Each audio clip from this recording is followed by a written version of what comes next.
After longer than expected, I can finally present you with smart tiles, so let's get started.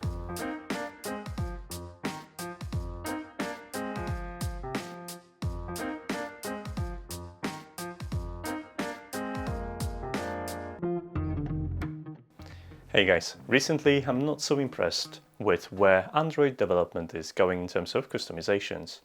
Now, Android 10 completely obliterated my smart navbar, something I really liked, but Android 11 decided to implement power menu or smart home tiles. Each smart ecosystem, for example Xiaomi Mi Home or Google Home, and they can generate smart tiles accessible via power menu on stock Android devices or custom menus via devices like Mi 11. You can add or remove the tiles from the menu, however these tiles aren't customizable, which means you're pretty much at the mercy of whatever the ecosystem app is going to be serving you in terms of actions. And for the most tiles, that's going to be absolutely fine. I mean, how many times you can automate on and off in different ways, right? But there is a privacy concern. In order to use these, you have to be connected to a dedicated cloud. So for Google Home, you will be connecting to Google services, for Xiaomi to Xiaomi services, etc. And these tiles don't work just yet in a local area network. Now I've changed that with Tasker and NodeRED. Now I can run a custom set of tiles that work on local area network only if you want to. You can also use it from remote location. You'll be in charge of what information go on your tile, and you'll be able to add different devices, not just lights or your smart devices placed at home. So far I've hooked up my computer, my printer and a couple of different lights. But the best part is those are not just simple shortcuts. Those are actually dynamic tiles that you can synchronize over local area network with different phones and even NodeRED dashboard. Something that I worked really hard to implement, and I'm actually quite pleased with the result. And actually they're quite easy to use. But if the local controls are not enough, you can also make it work from outside of your local network. You still won't be sharing your data with anything else, so don't worry. These are actually privacy oriented. Thanks to Tasker, I was able to recreate every single tile type, and we have 5 different tiles.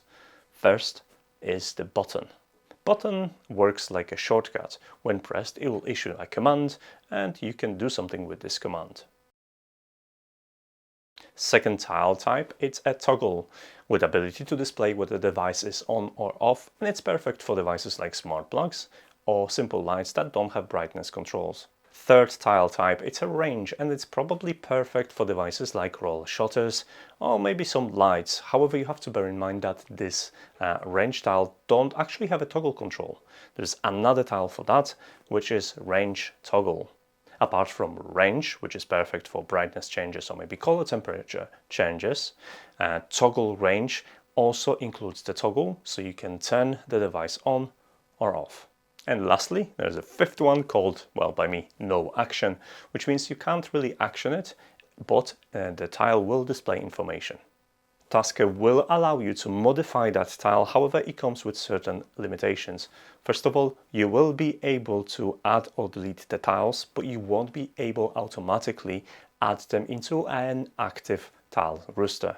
So this is something you have to do it yourself manually via menu, and once the tiles are set, then Tasker can be used to modify the content of your tiles. Speaking of content of the tiles, you have 3 main fields available, which is a title, subtitle and the icon.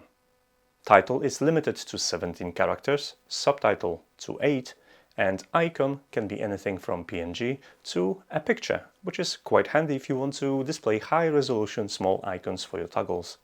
Now that you know the basic, let me show you how to work with the profile I've created so you could set unlimited tiles yourself and start using them without sharing your information with cloud. Tasker project is pretty simple as well. It only contains 2 different profiles that you can use in order to achieve this effect. Now, to be honest, you don't really have to even change these because they're gonna work automatically with all the tiles that you have. The only thing that you have to go is the PT create sample tiles. And this is a menu which I'm going to include that will tell you how to create your tiles. Now each tile have to have individual toggle, so you have to make sure those tiles have an individual toggle ID. Set it up All of this information is going to be presented once when you deploy it, and then everything's going to be changed based on the command. Not all of the tiles support the command, but this is a command format that you'll have to enter. I'm going to include this information in my write-up so you would know what to do in here. But in a principle, there's only a couple of things that you should pay attention to. I'm going to scroll to the beginning of the command. You'll notice that we'll start with power menu, which is just a key to let Tasker know that it should intercept this command. Then it's followed by toggle ID. So this is your ID for individual tiles, and it should be corresponding to the ID in that action. And then you have a tile config including tile type, so you have to specify that this is coming from the tile that is toggle. And then you have just this title, subtitle, icon, which is available in icon on and icon off, and then information about the range. If the tile doesn't support the range, you can just leave it at zeros and just leave it as it is. If the tile supports range, just fill those information in as well. And that's pretty much it. Now, additionally, because I'm using some in my tiles, I'm using some extra icons. You can find them in Tasker folder. So if you're gonna go to Tasker folder, then icons, power menu, and those are sample icons that I'm using, and I'll include that in a project. So if you want to see icons on your smart devices list or power menu list, then you'll have to drag and drop all those icons into this directory. Once you've got all the tiles, there's one more change that you have to do. It's to go to push commands. In a join push, you have to select your NodeRED instance or the device name on that. You'll notice also in here that there is a possibility to set extra information. This extra information is going to be sent with your join configuration to NodeRED. So if you want to include any additional information, let's say for example a temperature outside, you can extract that later using extra variable in NodeRED. In NodeRED, each time we'll have to have a similar setup that's shown on the screen. Now, first, there is a tile type node, and for the most part, you don't really have to do anything in here, but I left some comments so you could kind of get a grasp of what's going on in that script. This setup is reusable, which means it will apply to every tile type. However, every single tile will require to have one of these. Now you'll see that first function node is split into 3 outputs, and these outputs will be populated based on what kind of tile is submitting the information. Now you don't have to set up anything, it will work as soon as you connect your input, which is shown in here, but I'll show you what kind of information you could expect. In a first output, you'll receive extra information which is passed directly from a tasker if that variable has been sent, here, and also title and a subtitle of the tile. So you can use that information in NodeRED itself. If you want to receive any custom information, you can add it in here as well. Now the second and middle output is the true or false. This is submitted to message payload, so you'll be able to interact with elements in the dashboard like I did in here. And basically, yes, that's a true, false, and this is coming from both tiles, either toggle tile or range toggle. Now, third output is the range, and this is obviously for the tiles that have range, and that will output a number. Depending on what kind of number you've set up in Tasker, that could be, I don't know, a range from 0 to 10 or 0 to 100. Really, it's down to you. And the information received in there also is going to include extra. So in every output in here, you can see whether it's a toggle, whether it's a range or range toggle. You will receive information extra added to the tile by Tasker if you have picked that, and the corresponding output which is stored in a payload.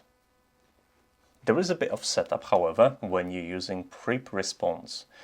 This is a node that will update your tile back with information that something happened on the server and condition has changed. Now this prep response accepts also inputs. As you can see below, I've set up dashboard elements, a switch and a range. So this is a slider and this is a toggle switch that can either submit true or false if that's a switch, or a number if that's a range. And those are acceptable inputs for the prep response. Now, prep response node have to be set up first. If you go in here and go on Start tab, you'll notice that you have to provide a source ID for all the join devices that you want to submit your payload to. Now, you also have to provide tile ID. So if you created a tile with ID, I don't know, light 17, your tile ID would be light 17 as well. So that's the only setup that is required for this, and this is something you should remember. This function node is also set up so it would receive information from the tile type directly or indirectly via dashboard nodes or via information from status changes from the smart light. In here you can see that this is a range node setup. This is a complete setup that works, and I'm going to include it in my project. Now, at first we have a join command, which join has a couple of different variables set up in here to help and split the command that is incoming. Now, based on tile ID, in this case the tile ID I've made up as a range toggle, or you can make up anything, this is just an ID, it's going to submit that to your setup. So if you have a multiple different tiles, you can add those in here and apply different IDs, so for example like this. Now, the information from join will be processed and sent to following places. First, whatever you've set on a tile, so let's say you've set the tile to be on and set the range to be 85, those dashboards element will be updated. So if I'm gonna go to my dashboard, and let me quickly log into my dashboard, go to my tiles, you'll see that I have a range 85 and the toggle is off. Now, if I change these, your tile on the phone will update as well because it's linked to the prep response. Now, second way to interact with it is to pass those information directly to your light. So in here, you'll notice that I'm swapping a second output, which is true or false, and I'm looking for the true or false messages and swapping them into on and off, so it would be compatible with my Zigbee to MQTT light. Same goes for the range, which I'm swapping. I have a range in percentage from 0 to 100. That's my tile setup. I could have it from 0 to 255 and make my life easier, but I figured percentage is going to be more like universal, and I swap that from the range of brightness, which is from 0 to 255. And that information is passed to light. When the information is sent to light, it's being updated, reformatted again into acceptable true or false and 0 to 100 numbers, and sent via prep response to the join push, which updates the tile on your Android device. From here, if you wanted to add a second light, all you had to do is just do this, deploy this again, add it to the second ID, grab that ID, which is a toggle 1, and update the ID in onStart, adding it here. That's it, and now you would have two operating lights with two individual tiles linked to it. Pretty simple. I'm not going to cover individual automations in this video, mostly because it's already a lengthy one, but you can try it yourself because I'm going to include a sample of that in the project. Now, if you want to try the project for yourself, in the description of this video, you're going to find a link to my article with a little bit of more details and everything that you need to have to set up for yourself. Now, feel free to experiment and do let me know in the comments what would be the best tiles that you would like to see in your setup. This system is quite flexible and can be used for various different devices, so I'm definitely going to be interested in how would you use those tiles in your personal home setup. As for now, guys, if you do want to see the follow-up with different automations, including Wake Online or maybe printer automation, well, you know how YouTube works and how to get notifications, but I would strongly encourage you to follow me on social media and start a conversation about smart tiles and what other setups you would like to see. That's the best way, and the social accounts are listed on the screen right now. Thanks so much for watching, guys, and as usual, I'm going to see you in the next video. Take care. Bye.